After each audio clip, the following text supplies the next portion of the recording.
How do you open up safely in your relationships? And I know some of you guys are like, I would never do that. I'm not doing that. Fair and valid. But I do hope that you have a situation or a relationship down the road where it is safe for you to do so if you desire. First of all, it's best to not open up when you're feeling a lot of emotion, which is really hard to do sometimes when you're overwhelmed and you just want to let it out. Sometimes it's helpful for you to stabilize and process everything first so you can come at it in a more grounded way. And I'm not saying you should never be able to open up when you're feeling those emotions, but this is kind of your way of testing to see if it's safe, is when you're feeling more grounded, when you've processed it, when you could word it correctly, when you maybe know what details to give and maybe what details to withhold. Okay, first, you want to start with the pressure you're feeling rather than your identity. You might feel deep down, I feel like a failure. I'm not good enough. I don't know who I am anymore. Try to frame it differently, at least initially, when you're kind of feeling somebody out, whether it's a girlfriend, a friend, whoever it is. You could say something like, oh, I'm just under a lot more pressure lately. I'm carrying a lot of stress. I'm trying to figure out how to manage some of the stress I'm dealing with right now. Next, a lot of you guys have experienced a woman holding stuff against you.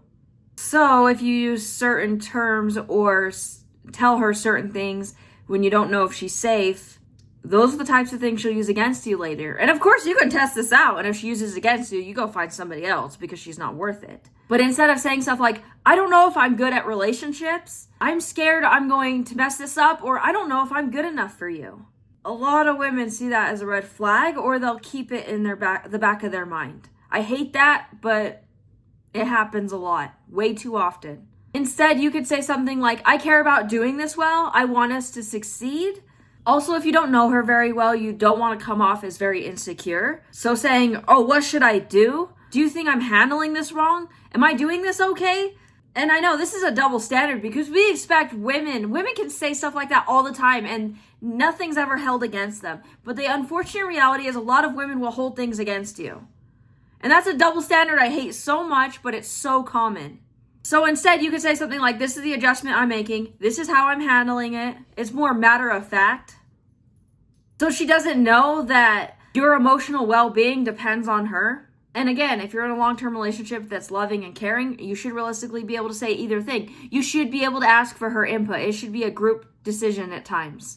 You should be able to get reassurance from her. I'm talking about early on in relationships, or if you're not sure if she's safe yet. Next, be careful to not overshare early on. Otherwise, it not only looks bad for you, but she can use that against you and potentially really hurt you.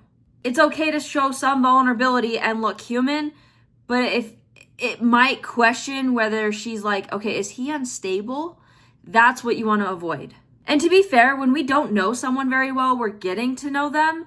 They don't know the whole context. They don't know your upbringing. They don't know the things you've been through. So like if you're talking to someone you know really well and they're giving you details of stuff that might make them look unstable, if you didn't know them very well, you see them in a positive light still because you know their background, you know what they've been through. But when you don't know someone very well, they have none of that extra context to go off of. They only hear your specific story that you're telling them. So they're going to make harsher judgments towards you based on that tiny bit of information. That's why it's like in a relationship, you gradually open up, not just all at once. And women do this too on dates, and I've noticed sometimes guys get repelled by them as well. You know, on the first date, if you've ever been on a date with a woman that's like telling you all her childhood trauma right off the bat, there was no chance to build anything from the relationship.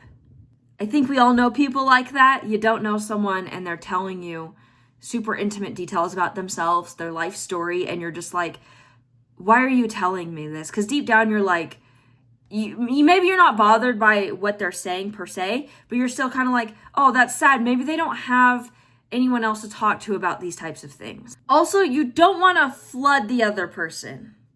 You don't want to stack on everything at once. Like if you're sharing something vulnerable about yourself, try to keep it small. Maybe just one specific thing. So if you're stressed out, you're doubtful about yourself, your fear of failure, your past failure, maybe tell her one thing. One time you were afraid of failing, or one time you failed. not everything stacked on each other, because that becomes overwhelming. Also, if it's a first date scenario, usually you want to keep it light, fluffy, and fun, like fluffy. You want to get to know the person. It's supposed to be a little bit more lighthearted. Sometimes if you come off like with too much too soon, it feels overwhelming and the person feels a lot of emotions that may not be positive. They say you should end things on a positive note because people tend to remember like the most dramatic thing and then the ending the best.